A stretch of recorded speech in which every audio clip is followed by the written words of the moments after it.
Hello, and welcome to another edition of Localized Miami, where we speak to leaders, thought makers, thought influencers, people all around the community. And today we have a special guest in the Consul General of the Netherlands, Lisette den Breems. How are you? I'm very well, and I'm very impressed by the pronunciation of my name, because it isn't that easy, but super well done. Well, thank you. I'm very happy to be here. Thank you. It's great to see you again. We had a visit a couple of years ago after a trip to the Netherlands with the Dutch cycling embassy that I went on, so it was very nice to connect with you again. Thank you very much. Thank you for being here. Yeah, wonderful. It was good having you at our residence talking about the trip. Yes. But other topic of interest. So, yes. So tell me, so you're the Consul General in Miami, but it's a lot bigger than just Miami. You have a bunch of states out here, right? That's true. Yeah. So we have the Consulate General in Brickell. It's one of the 5 that we have across the US. And from this point, I'm covering, as I always say, well, the second and the 4th largest state of the United States, but it's 6 in total, ranging from Florida through Mississippi, Louisiana, Arkansas, Oklahoma to Texas. Wow. And then Puerto Rico, the Bahamas, and some smaller islands as well. So I'm very lucky. But how do you manage to do that all from one office in Miami? Do you have other satellite offices, or how does that work? Yeah, well, we do have one satellite office in Houston, Texas. Okay. It's called an NBSO, Netherlands Business Support Organization, and they are really there to help foster connections between companies. So it's business to business. But it's true what you mentioned. I mean, it's a huge area of responsibility. So we do have to make choices because we cannot, with the team that we have, be everywhere, anytime. Right. And how big, you've mentioned a team, how big is your team that has to cover all this area? Yeah, so we have, as a consulate, we have 2 main pillars of responsibility, I would say, maybe 3. One is economic diplomacy, and the other one is consular affairs. So helping Dutch citizens, but also Americans or others that want to travel to Europe. In total, we're 12 people doing that. That's a small amount of people for all those states. So. It is. I'm very lucky that the team loves their job, so they do get a lot done. Do they have to travel a lot to those places, or? Yeah, we do travel on a very regular basis. We can talk a little bit about maybe the World Cup later on. That was one of those instances that we were really out there, and it's important. I find it a very important part of my job, not to sit in the office behind the screen, but really connect to the people. And for that, we do have to travel, and I love doing that. Well, that's great. And so you've been the Consul General here since 2023, right? That's correct. Yeah. And so how long is the stint usually for? So it's 4 years. Oh, you're coming up on another, you'll be... I have 1 more year to go. Oh, wow. And that's, it's sad in a way. I'm just getting over Simone Filippini, and now you're going to leave. Inside joke. Previous Consul General from 15 years ago. Wonderful person, and very strong on cultural affairs. Yes. I didn't mention that, but that's something else that we do care about and work on. Yeah. Cultural affairs. And what do you mean by cultural affairs? How does that take shape? Well, that is, I think that cultural cooperation between countries is a very strong way of connecting and making connections on all different levels. And we have a program for that. That's managed from our Consulate General in New York as the cultural hub in a way. But we also get to work on, different, very different things. We, of course, have a lot of presence during Miami Art Week, for example, or Ultra for that matter. We're huge in electronic dance music. Oh, yes. That makes sense. Oh, yes. It's an export product for us. Really? We have wonderful music. Next year, maybe. We can go and meet there. That all came out of Eurovision, or something? I don't know. But, but I'm happy to have that connection there. But then we also have, as a kingdom, because the Netherlands, we all know, is across the Atlantic, but we have an important part of our kingdom over here in the Caribbean with wonderful artists who have done great wall painting, for example, over here in North Miami at one of the schools. So it's really on different levels, but an important part, I think, of. And name your islands, your Dutch islands. What are they? Yeah, so we have 3 independent countries within our kingdom. Those are Curacao, Aruba, and Sint Maarten. Okay. And then we have 3 special, call it municipalities or provinces of the Netherlands. And that is Sint Eustatius, Saba, and Bonaire. They're principalities? What did you say? Sorry? Well, municipalities. They're part of the Netherlands. So they choose not to be an independent country. So that is slightly different. They don't have a prime minister, for example, or a cabinet or a parliament, whereas Curaçao, Aruba, and Sint Maarten do have. I see. That. And they travel quite often, as you can imagine, to Miami, which is kind of the entry point for them into the United States. So an important part of our work as well. Great. Well, we have a little map. Can you show the map to get an idea of where the Netherlands is? Because, us Americans are so bad at geography. There's a map there. You can see it on the screen there if you want, right there.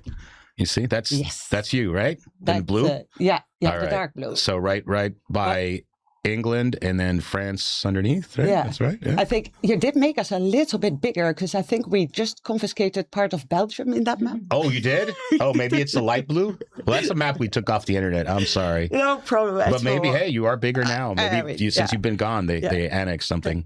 But it's lovely. I mean, I like maps a lot. And you have different shapes, of course. But one of those, if you zoom out a little bit and turn it around a little bit, really demonstrates that the Netherlands is a small country, but really a delta. A delta? A delta. Oh, because it's so flat. It's flat. Yeah. It's got a lot of rivers coming through, towards the North Sea, as we call it. And it has been very important in, our history, as you can imagine. Oh, yeah. A lot of water. Yeah, a lot of water. And actually that's interesting you say that because a lot of people compare Miami to the Netherlands in terms of the flatness and everything. So, I mean, you have a very similar, you're very low sea level, very, very low, right? Yeah. Sometimes below, right? Yes. Substantial part, actually, 1/3. But it's true, I think. And I mean, you very rightly mentioned the fact that there's a lot of similarities, actually, between Florida and Miami and the Netherlands, as I often say. It's very flat. I mean, you have to look very hard to find kind of something that resembles a hill in the Netherlands. We have a lot of water. An abundance of water, which sometimes can be a threat, but also brings us a lot. We are both very strong in logistics, I think, outward looking, which I love. I mean, it's an important part of how we live and how we earn our money as the Netherlands. And very diverse. I mean, there's lots of people from different parts of the world living in the Netherlands, and the same goes for Florida and Miami. And what kind of industry do you mainly have? Besides tulips, all over the world. Important for export products, but also, of course, for public diplomacy, and it works very well. And actually, we have tulip days in different parts of the United States where you can pick tulips. You have open to the public, and they're very, very popular. And I would love to bring one of those days to Miami when it's not that warm. But we're strong in services. Services are very important for the Netherlands. And we have big ports. Rotterdam, I think, is very well known. So everything that deals with the imports and then the redistribution towards large parts of Europe are very important as well. And then we are the second largest exporter of agriculture and food products from that very small country that we are. Like what? Like agriculture and food. I know you grow, it's crazy because flying in, you see the greenhouses. Exactly. All these white roofs, and you grow all your vegetables and everything, right? Yeah, that is true. That is true. And you see those, but what we have is urban farming, for example. Another topic that I would love to work on here, which goes vertical. So you have very small footprint in cities. You can do it over there, and you grow all kinds of things. And what you need for that is a lot of innovation, and that's why we are so strong in that. We have the University of Wageningen as a hub, I think, for those innovations in terms of lights, in terms of, how much you can produce from seeds and making them better. Well, there's all kinds of science around that, which makes that we are such a big exporter in agriculture. Wow. Yeah. And I then didn't realize the cheeses. that. Huh? The cheeses. And the cheeses? The cheeses are very good. That's great. Yeah. Wow. So another thing that you seem to export, which I've seen, is your love for bicycling. Yeah. You know, that seems something you really export.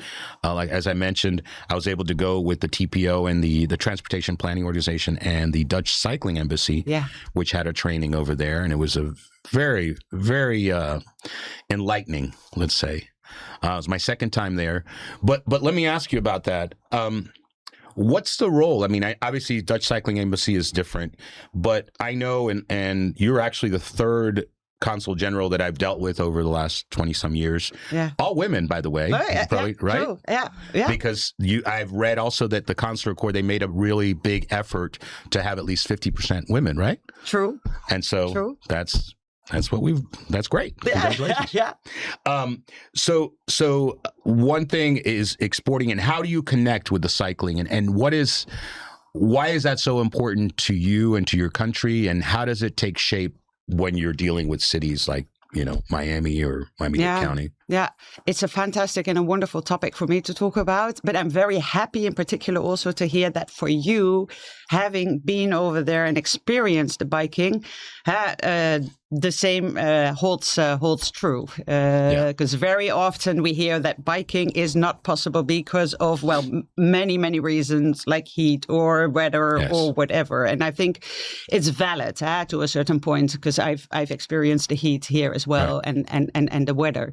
But I think there's a lot to it. It's kind of ingrained in how we go from A to B in the Netherlands. It's not always been that way. Right. Sometimes people think that we've been like that for centuries. Not true. I think a big change came about actually in the 70s when there was a lot of fatalities in biking or in traffic.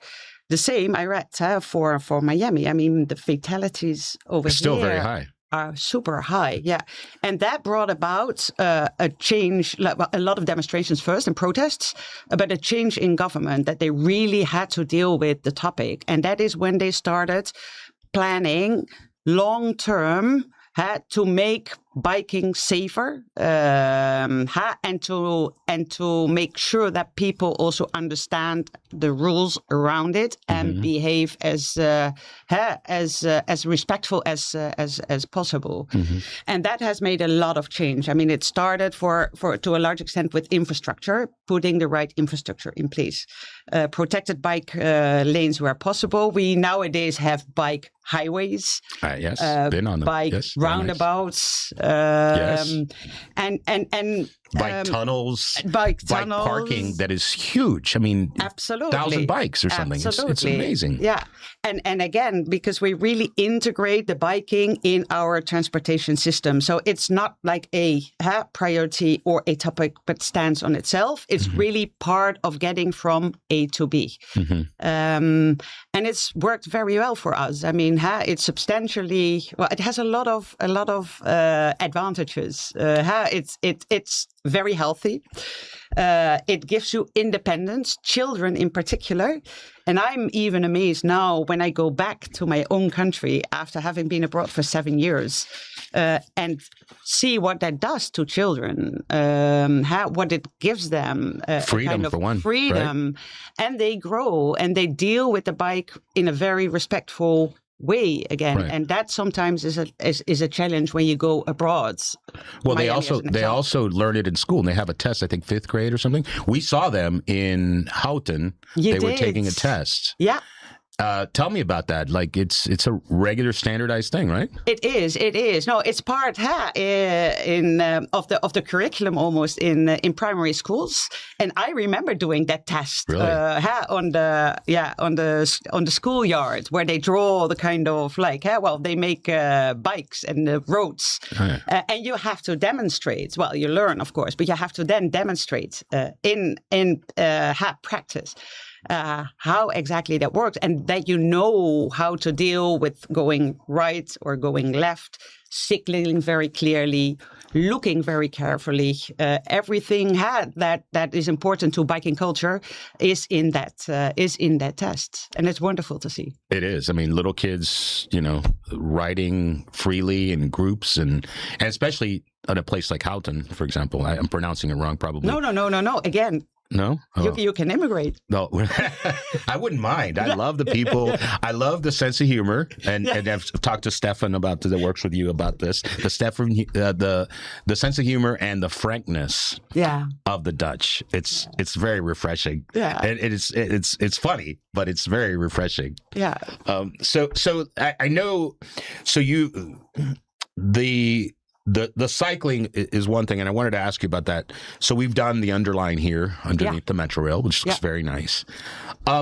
What do you think? I mean, the Dutch Cycling Embassy has been coming down to Miami at least 15 years, as far as I know. I mean, I saw them one time when they spoke here, and then they've come on other times. So how are we doing? Yeah. How do you think we're doing? Still work to do, but a very important partnership. And I really value that partnership that we have through the Dutch Cycling Embassy. It's an important non-for-profit organization, which really bundles, I think, had the expertise in cycling, in active mobility that we have in the Netherlands. And what they do very well, I think, is not just export what we have in the Netherlands. No, they really like to travel to places, understand what the situations are, what the problems are, what the areas are that governments or municipalities want to work on. And then together with the stakeholders that matter, when you really want to have these changes in place, develop or co-create, as we call it, a plan that could work and that could then be taken to, a council for funding, because most of the times, of course, you have a plan, but it needs to be put in practice. Right. And I think that part is still, not without hurdles, I would say, in Miami. But I think there's a great opportunity, and I count myself lucky to have a residence in Pinecrest, the village of Pinecrest, where this discussion is ongoing. And it is a right place, I think, to do so. With lots of children, with schools, with room for making changes in your infrastructure if you want to. And my son bikes to school. Oh. But he can because there is a separate track, and that's not the case everywhere. So I hope that in the years to come, we see those projects taking shape and being implemented. Yeah, and I have seen some projects. I'm not a diplomat. No. I'm not very, let's say, diplomatic sometimes. And I've been involved in this, in biking and infrastructure for a long time. And I've seen some improvements, but I'll tell you, and I tell this to politicians here all the time, and they say, the reason we can't be like Copenhagen or like Amsterdam is because we do not have the right of way. And that's just not right. That's not true. The reason we can't be like Copenhagen and Amsterdam or the Netherlands is because we don't have the political will to do what you all did. It requires tough choices sometimes. Completely. And overcoming resistance of local population that does find it hard to make certain changes and to give up space for bikes, which of course we cannot deny is sometimes needed. Right. But we have also seen that politicians, when they really have that vision and want it to happen, Paris, I think, is a very good example of that. You can make a change, and you can do it in a not too long period. It's funny. I'm glad you mentioned that because we have examples here in the U.S. too. The Paris is a great example. New York City is another example that literally just started in like 2008, started making the changes. Portland is another example. Portland used to be a very car-centric city. It's no longer a car-centric city. Yeah. So, you can make a change, but it takes difficult decisions. But one thing that I was very, very impressed. There were a couple of things that really I took away, and I didn't want this all to be about bikes. Because I want to ask you about your history a little bit. We got about 10 minutes left. Oh. Yeah, it goes fast, right? Yeah. Right.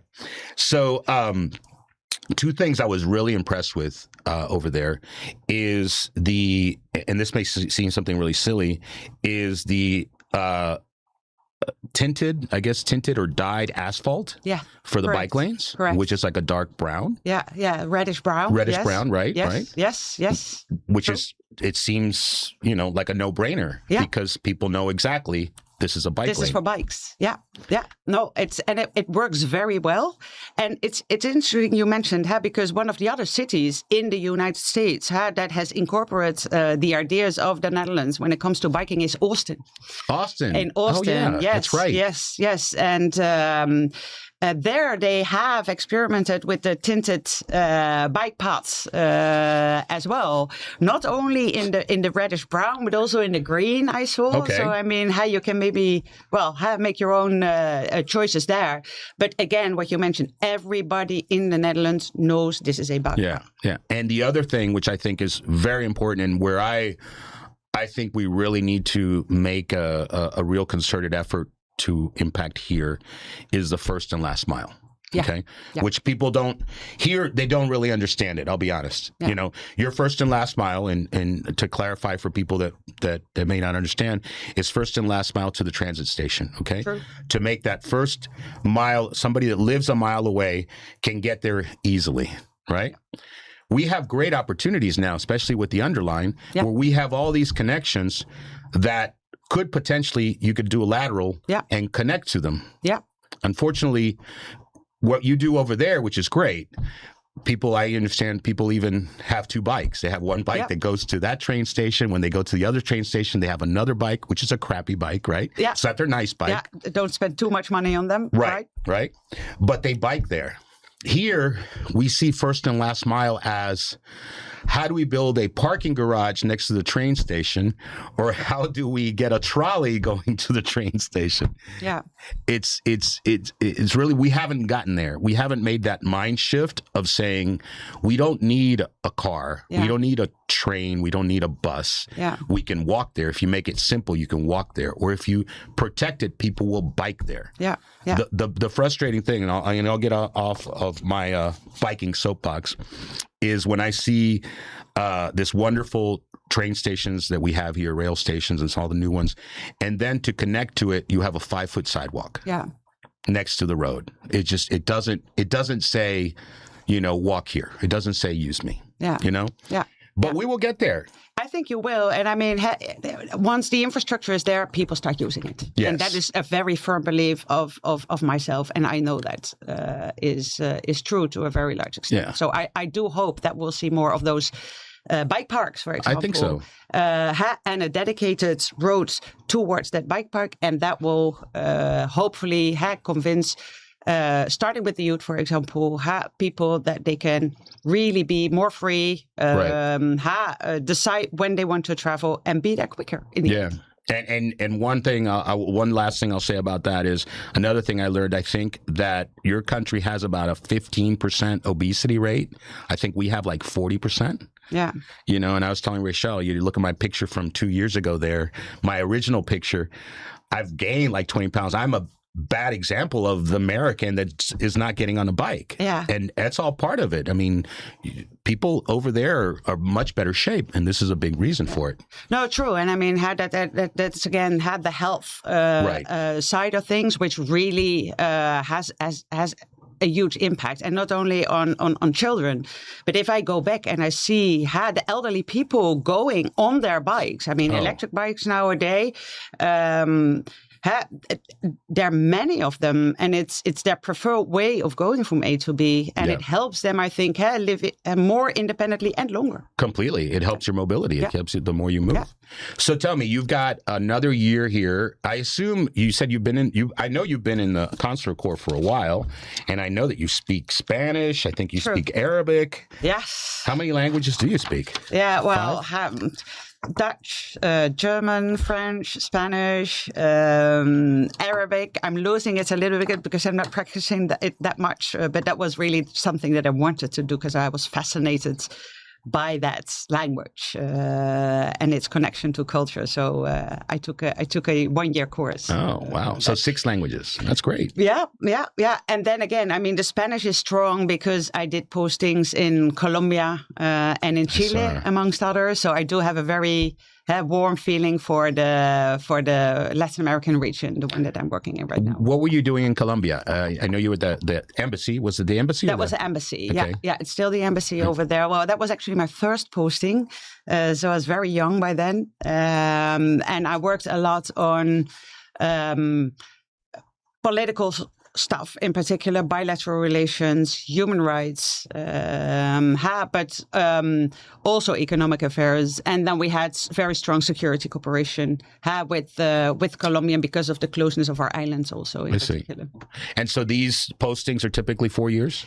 Yeah, when you start, you start with 3, but after you have proven that you can actually do the job well and go up a little bit in the system, then postings are normally 4 years. And do you know where you're going to go next year or no? Not yet, no. But you're staying in the Consular Corps?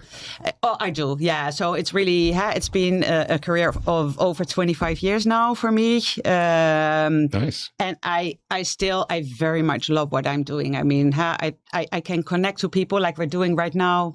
I can see where we can find each other. I can make or help make those partnerships from which we can both profit.